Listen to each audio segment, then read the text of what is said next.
نزل عليه القرآن، ثم نظر لقلوب من بعده فوجد أن قلوب أصحابه وآل بيته أطهر القلوب، فاختارهم له حاضنة وأصحابا. وهكذا من بعدهم التابعين وأتباعهم والعلماء العاملين ومن الناس المؤمنين. فطهر قلبك يا عبد الله. لكن السؤال الذي يتبادر إلى الأذهان: بماذا نطهر قلوبنا؟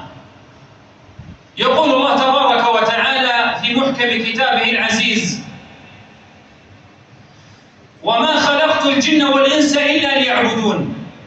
ما قال لكي يتزوجون، لكي يجمعون العمل، لكي يعملون، لكي يتوظفون، لكي يترأسون، لكي يتاجرون، أبدا.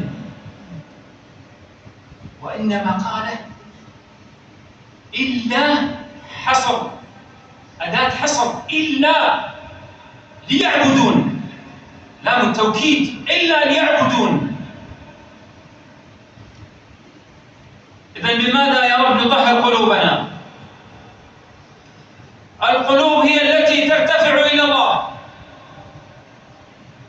إن كانت طاهرة عامرة بالعبودية وحب الله وحب النبي صلى الله عليه وسلم، أو إن كانت غير ذلك، لأن الله جل وعلا لا يريد من الألسن عملا قبل القلب، ولا يريد من العين عملا قبل القلب، ولا من الأذن عملا، ولا من اليد ولا قدم أبدا، إلا أن يخرج من القلب.